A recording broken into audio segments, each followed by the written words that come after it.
Imagine uma noite onde o mundo estava mergulhado no silêncio mais profundo. A escuridão era total. Mas essa não era uma escuridão comum. Era a sombra de uma mentira que durava séculos, um engano que fez anjos caírem, e a humanidade acreditar que Deus era um juiz cruel e distante. Mas o que estava prestes a acontecer sob aquele céu estrelado não era apenas um nascimento. Era a reviravolta mais audaciosa. O xeque-mate de Deus contra a maior mentira do universo. Naquela pequena vila adormecida, o Criador de todas as estrelas estava fazendo algo impensável. Ele não enviou um anjo, não enviou um profeta. Ele veio e se embrulhou em carne humana. A glória eterna de Deus não se limitou ao céu. Ela se tornou palpável para você. A partir daquele momento, cada dor que você sente, cada lágrima que você derrama, cada fraqueza, Deus entende, porque Ele a viveu. Prepare-se para entender como o nome Emanuel não é só uma profecia, é o elo inquebrável que ligou o seu coração à eternidade. Fique até o final, porque a última parte desse vídeo vai redefinir a forma como você enxerga o seu sofrimento. A noite parecia envolver a pequena vila em silêncio quase sagrado, que ainda assim havia uma expectativa que pairava no ar, como se o próprio vento soubesse da grande revelação prestes a acontecer. Cada gesto, cada sussurro, parecia carregar o peso de uma promessa antiga. Nas sombras, o brilho do conhecimento da glória de Deus começava a se entrever, sutil, mas penetrante, refletindo-se no semblante daqueles que, sem saber, aguardavam o cumprimento de uma profecia. Ele será chamado pelo nome de Emanuel, Mateus 1:23. E o coração humano, mesmo atônito, pressentia que aquele nome significava mais do que palavras. Significava presença divina, Deus habitando entre nós. No olhar atento, podia-se imaginar o resplendor de uma glória eterna que, silenciosamente, começava a se fazer visível na forma humana, a promessa da eternidade tocando o tempo. Enquanto a vila dormia, a eternidade se inclinava sobre o tempo. O que os olhos mortais ainda não podiam perceber, os anjos já contemplavam com reverência. O Cristo, desde os dias eternos, um com o Pai, pronto para descer e revelar a plenitude do amor divino. Ele era a imagem viva de Deus, o resplendor da sua glória, e cada passo que tomaria nesta terra entenebrecida pelo pecado carregaria em si a luz que dissiparia toda a sombra. O seu nascimento não seria apenas um evento humano, seria a manifestação da glória de Deus, uma revelação que ultrapassaria gerações, para que toda a humanidade e o universo contemplassem que a essência de Deus é amor, misericórdia e sacrifício. A aura de Deus que emanava de Cristo não se limitava aos homens. Era uma lição para o céu inteiro. Cada olhar, cada gesto, cada palavra de Jesus seria a palavra de Deus tornada audível, o pensamento divino manifestado em carne. Em sua oração ele disse: "Eu lhes fiz conhecer o teu nome, para que o amor com que me tens amado esteja neles, e eu neles esteja." João 17:23. Assim, o mundo se tornava livro vivo para estudo dos anjos. A ciência da graça, o mistério do amor redentor, o tema que ressoaria eternamente. No silencioso coração da noite, cada estrela parecia pulsar em harmonia com esse desígnio divino, antecipando o momento em que a humanidade, sem perceber, seria convidada a conhecer a face do amor encarnado. O mundo respirava a presença silenciosa de Deus em cada detalhe. O céu estrelado, vasto e majestoso, parecia pulsar com a energia da criação. Cada estrela era testemunha do poder de Cristo, que estendeu os céus e lançou os fundamentos da terra, sustentando os mundos com sua palavra. O vento que sussurrava entre as folhas trazia consigo a melodia invisível de um Criador que havia dado forma às flores do campo e transformado o mar em terra firme. Salmos 66:6. 25 feet. Cada curva das montanhas, cada brilho das águas refletia a mensagem do amor divino, escrita não apenas em palavras, mas na própria estrutura do mundo, lembrando aos homens e aos anjos que toda a criação é um espelho da glória de Deus, um testemunho silencioso de sua infinita sabedoria e cuidado. Mesmo com o pecado lançando sombras sobre a terra, o brilho da mão de Deus ainda se percebia em cada canto. Um olhar atento poderia ver que nada na criação existe apenas para si. O pássaro que corta os céus serve à vida do bosque. O animal que percorre a planície mantém o equilíbrio da vida, e cada folha e haste de erva contribuem para o ciclo da existência. As árvores oferecem abrigo, as flores exalam fragrâncias que tocam sentidos humanos e animais, e o sol derrama luz para 1000 mundos sem esperar retorno. Até o oceano, em sua vastidão, recebe para dar, alimentando rios e fontes, cumprindo seu papel em um sistema perfeito de dádiva e reciprocidade, que reflete a essência do amor divino. Um amor que não retém, mas se entrega em serviço à vida inteira. Acima da terra, nos reinos celestiais, os anjos se movem silenciosos, observando e participando da grande obra de redenção. Sua alegria não reside em domínio ou poder, mas em servir, em espalhar amor e cuidado às almas que se perderam na escuridão. Eles se tornam ministros invisíveis, tocando corações com uma presença que muitas vezes passa despercebida, guiando cada passo humano em direção a Cristo. Em atos de paciência e ternura, operam no espírito humano, cultivando fé e esperança, preparando cada alma caída para o encontro com o Salvador, cuja própria vida é a prova viva de que o amor que dá e não busca receber é a lei suprema do universo. Voltando nossos olhos de todas as manifestações secundárias, a contemplação se concentra em Cristo, a expressão viva da glória de Deus. Em seu semblante sereno e em cada palavra proferida, vemos a essência do amor que não retém, mas se entrega. Nada faço por mim mesmo. João 8:28. E o Pai que vive me enviou, e eu vivo pelo Pai. João 6:57. Não há em Jesus busca de exaltação pessoal. Eu não busco a minha glória. João 8:50. Mas a glória daquele que o enviou. João 7:18. Cada gesto seu revela o princípio que governa o universo. Receber para dar, amar sem interesse próprio, fluir em serviço e retornar louvor à fonte de toda a vida. Nos céus, nos mundos visíveis e invisíveis, a vida do Pai passa por Cristo e retorna em adoração e serviço jubiloso, completando o circuito da beneficência e revelando a lei da vida que sustenta toda a criação. Mas no próprio céu, essa lei perfeita foi quebrantada. A desarmonia do pecado emergiu na busca pelo próprio interesse. Lúcifer, o querubim cobridor, desejou ser o primeiro e receber as homenagens que pertenciam ao Criador. Seu coração, corrompido pelo orgulho, procurou dominar os seres celestiais, afastando-os do Pai e atribuindo-lhe falsamente ambições de exaltação própria. Com essa mentira, enganou os anjos, distorceu a percepção do amor de Deus e fez com que duvidassem de sua bondade. A humanidade, então, seguindo o mesmo engano, caiu na incredulidade, julgando o Senhor severo e inclemente, enquanto o coração de Deus sempre fora misericordioso e cheio de graça. A sombra da rebelião de Lúcifer espalhou trevas sobre o mundo, mergulhando homens e anjos em angústia, confusão e desespero. No entanto, mesmo diante dessa corrupção universal, a promessa de redenção permanece silenciosa, aguardando o momento em que Cristo, o Emanuel, viria a habitar entre os homens. Sua vinda não seria apenas um ato humano, mas a manifestação tangível do amor divino que purifica, transforma e restaura.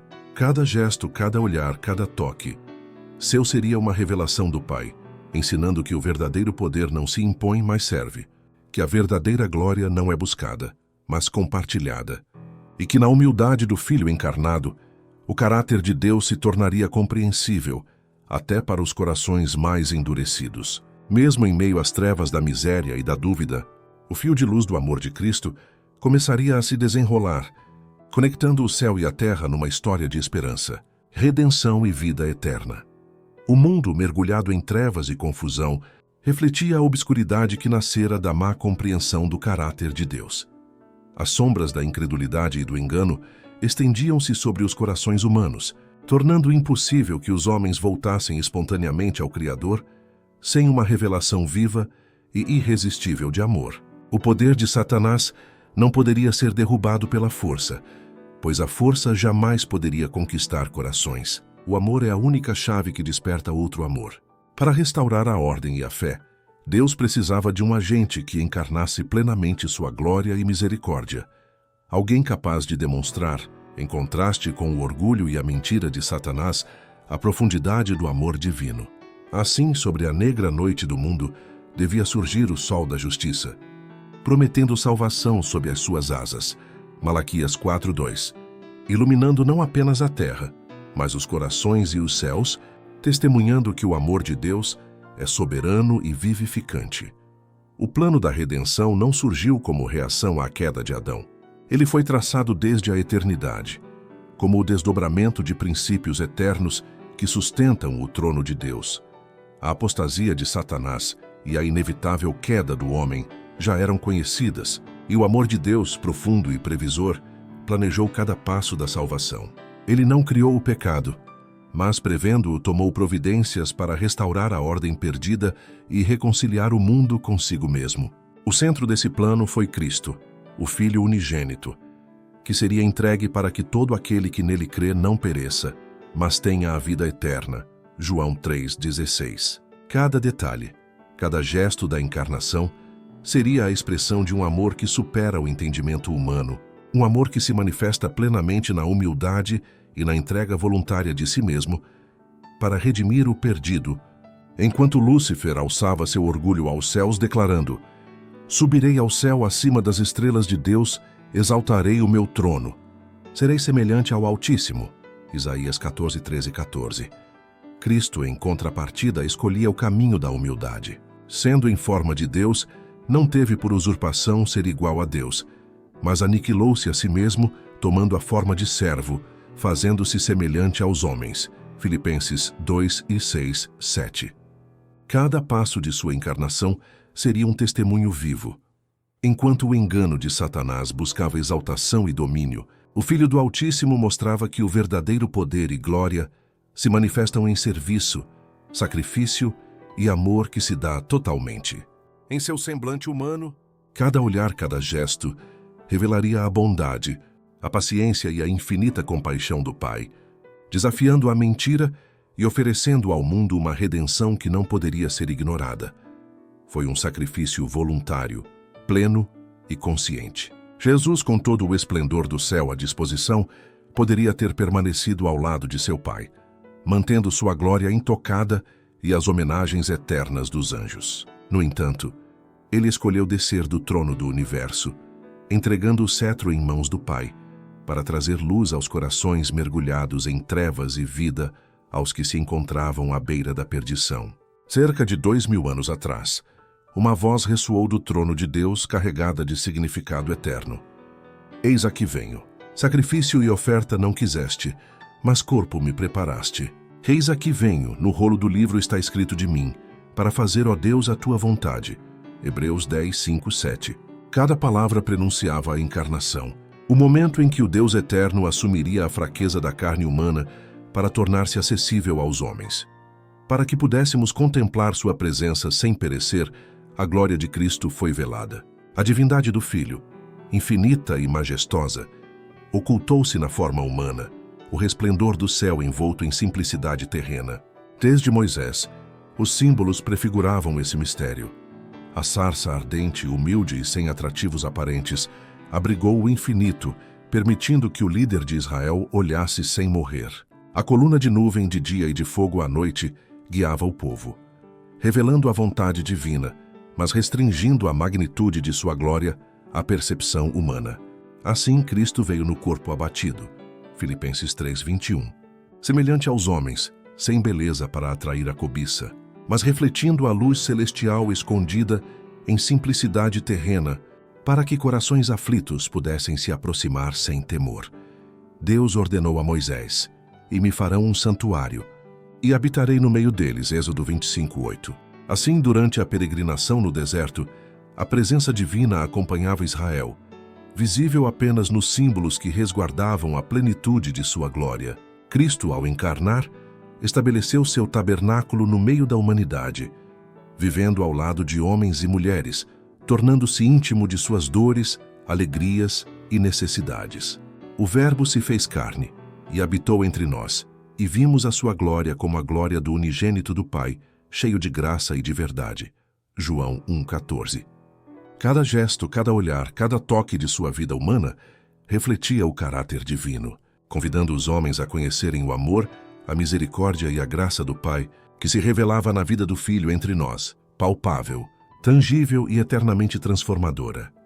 Desde que Cristo veio habitar entre nós, a experiência humana ganhou um sentido de proximidade com Deus que antes parecia distante. Cada prova, cada sofrimento, cada lágrima agora encontra um Deus que se compadece, que entende e que participa das dores de seus filhos.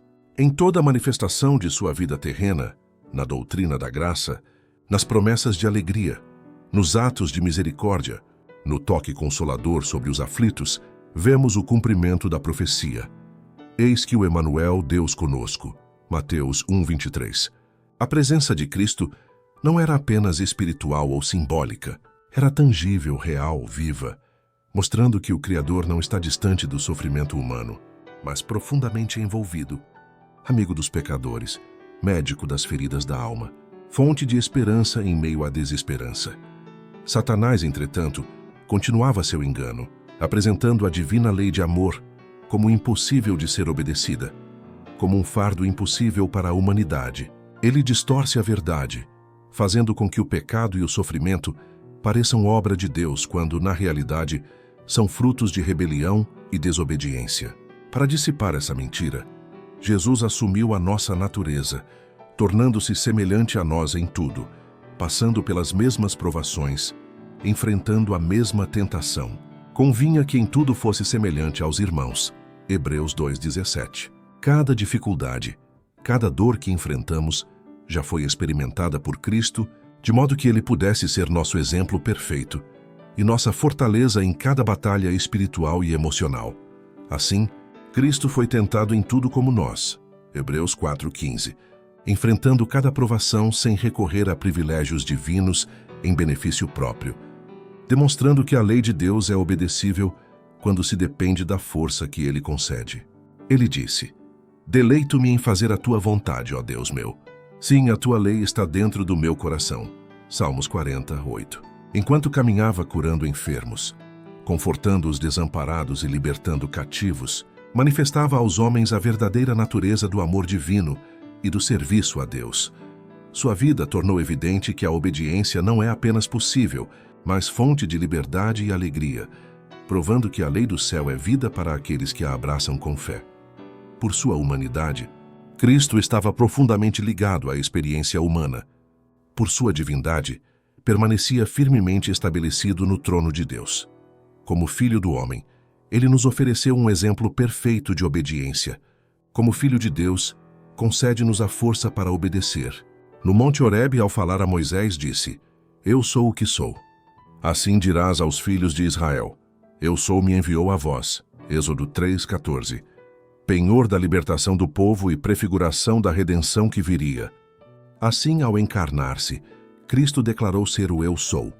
O infante de Belém, manso e humilde, é Deus manifestado em carne. 1 Timóteo 3:16. Ele nos assegura: Eu sou o bom pastor. João 10:11. Eu sou o pão vivo. João 6:51. Eu sou o caminho, a verdade e a vida. João 14:6. E que é-me dado todo o poder no céu e na terra. Mateus 28:18. Cada eu sou é uma promessa viva. Deus conosco, nossa libertação, nossa força para obedecer e a certeza de vida eterna.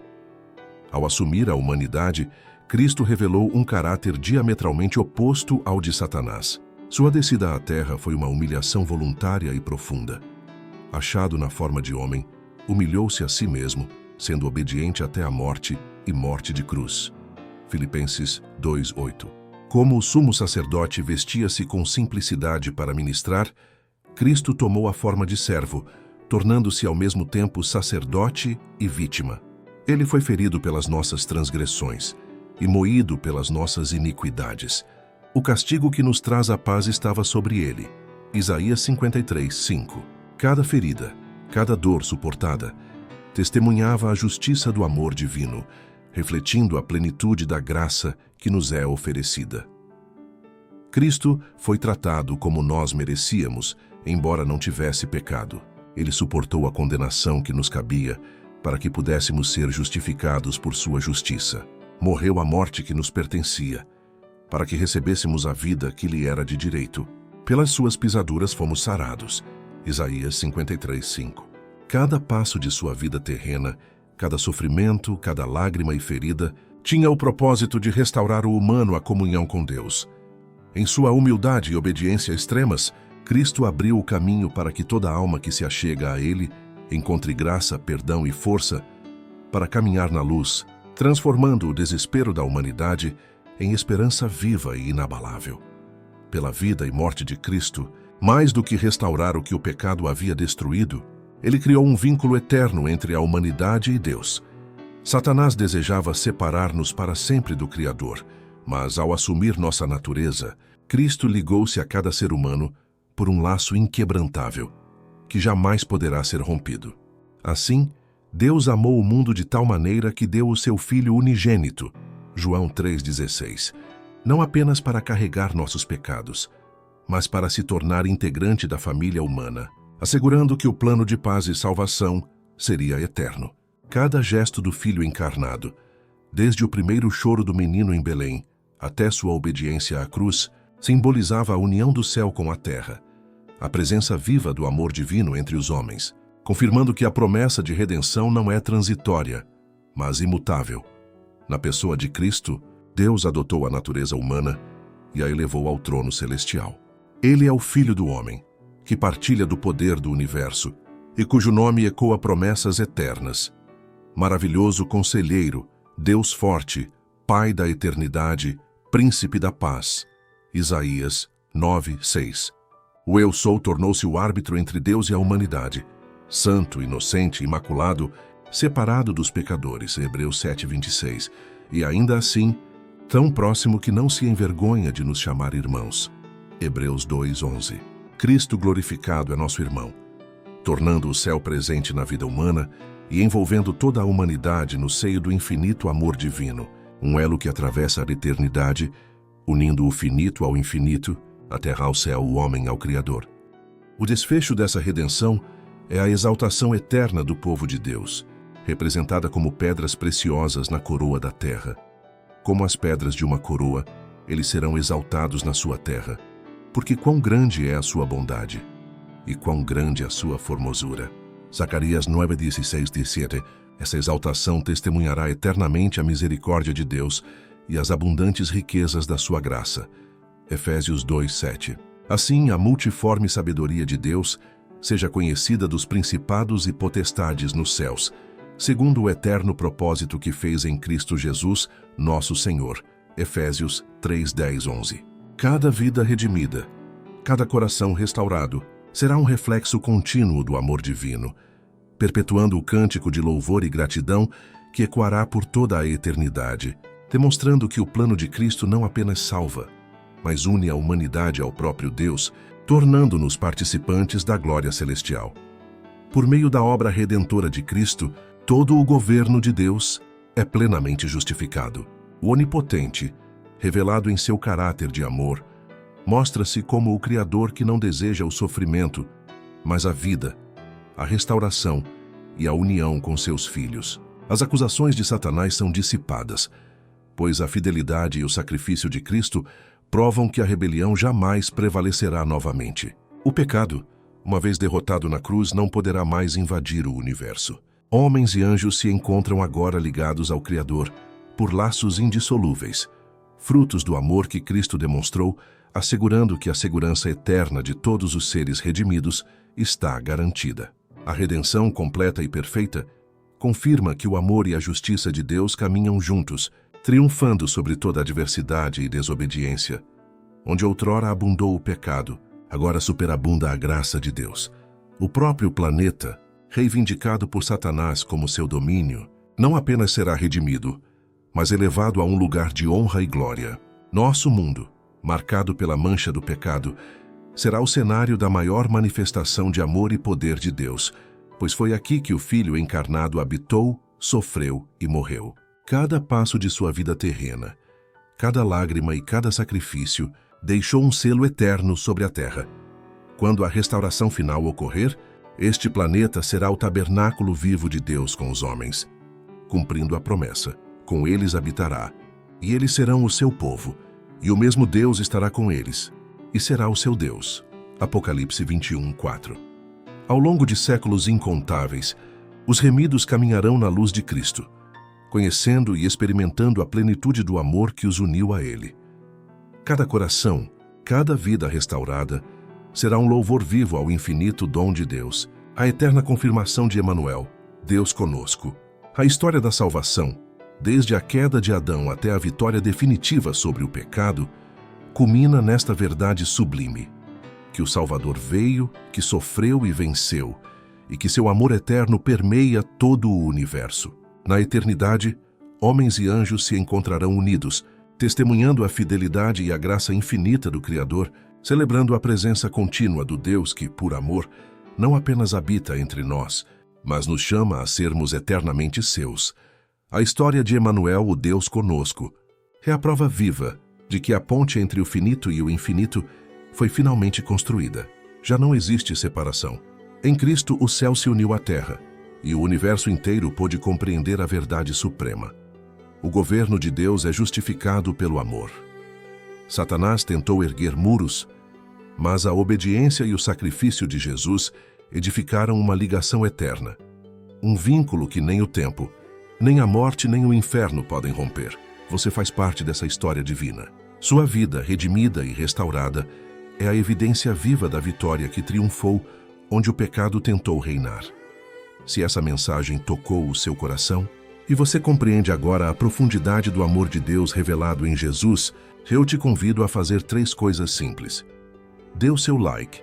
O seu like é o combustível que nos ajuda a espalhar esta verdade. Ele mostra ao algoritmo e ao mundo que essa mensagem de esperança precisa ser ouvida por mais pessoas. Deixe um comentário. Quero muito saber o que mais te impactou na história de Deus conosco. Compartilhe sua reflexão. Qual das promessas de Jesus, eu sou o pão vivo, eu sou o bom pastor, eu sou o caminho, mas fala com o seu coração hoje? 3. Inscreva-se e ative o sininho. Não perca a nossa próxima jornada espiritual. Inscreva-se para continuar explorando as profundezas do amor de Deus e receba cada novo vídeo em primeira mão. Muito obrigado por dedicar seu tempo a esta reflexão. Que a paz, a presença e o consolo de Emanuel, o Deus que está conosco, sejam sua força e sua alegria inabaláveis. Até o próximo vídeo.